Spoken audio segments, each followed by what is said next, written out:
To make this, we will start by sifting all the dry ingredients, which includes flour, almond meal, baking powder, baking soda and salt. You would be left with some bits of almonds on top. Don't discard it, just add it to the bowl. The point of sifting everything is to combine the leavening agents well and nothing else.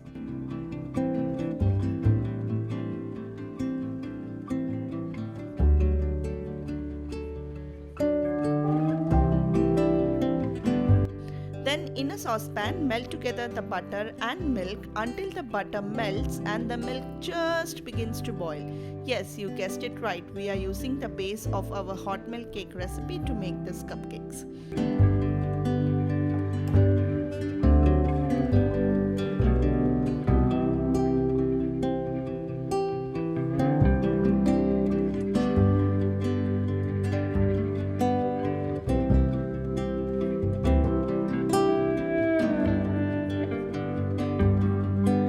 Once the milk gets its first boil, set it aside and in a separate mixing bowl, beat together the yogurt and sugar until homogeneous.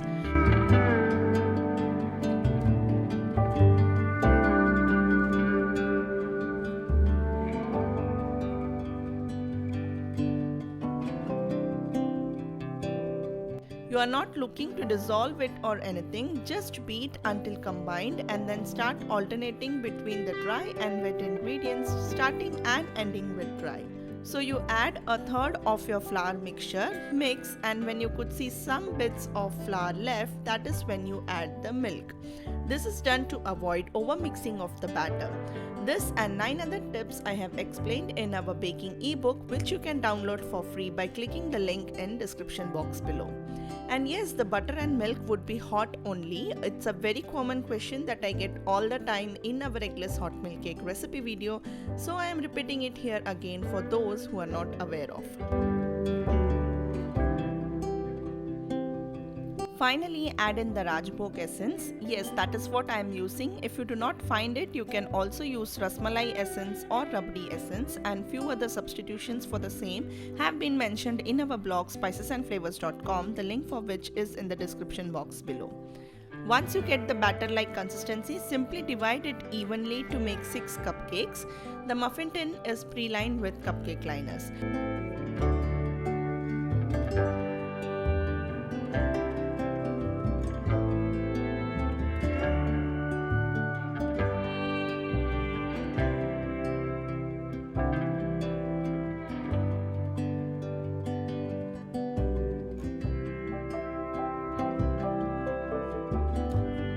Then bake in a preheated oven of 180 degrees Celsius for 18 to 20 minutes or until the skewer inserted in the center comes out clean. Let it sit in the pan itself for 3 minutes, then invert onto a wire rack to cool completely.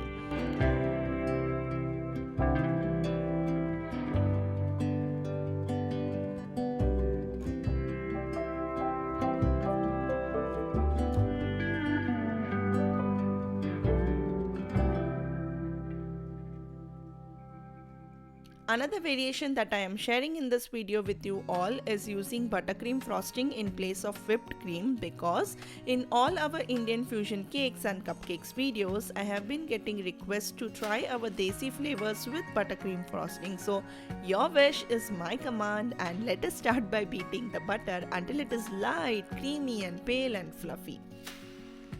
The butter should literally change its color and look so much paler and fluffier than what you started with. This would take around 5 to 10 minutes depending upon how soft the butter was when you started. Trust me when I say this, of all the frostings, this 2-ingredient condensed milk frosting is my absolute favorite. I personally love this frosting so much. So proceeding with the recipe, once the butter is creamed, we will add the condensed milk, Rasmalai milk and Rajbhog essence. Beat that too.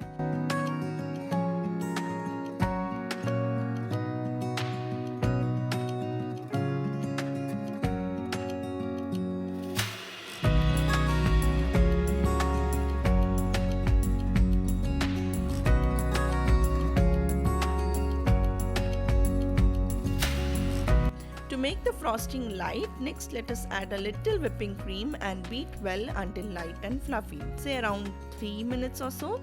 So basically we have made a whipped buttercream frosting today. If you would like to decorate like I did, then take a little frosting out onto a separate bowl and dye it yellow.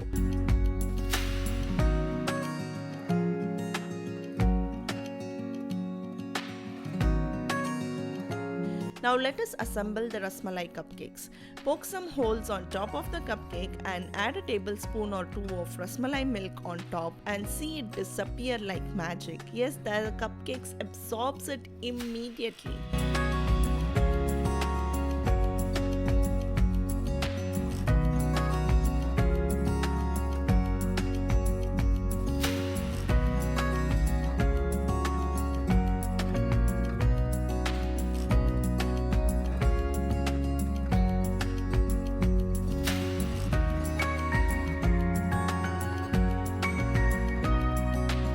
Then using a round piping tip, pipe a circle around the edges with the yellow frosting to create a well or space in the center.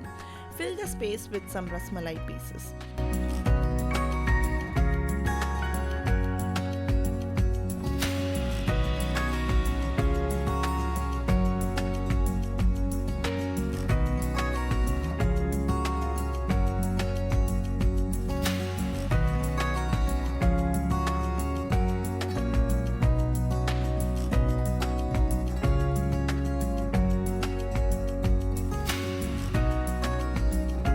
Add a swirl of frosting using Wilton 1M piping tip on top of it. To be very honest with you, in reality we do not add so much frosting to a cupcake. This is solely for food photography purposes. So please feel free to adjust it as per your choice. And as mentioned, you can also swap the whipped buttercream frosting that we made to a simple whipped cream frosting too.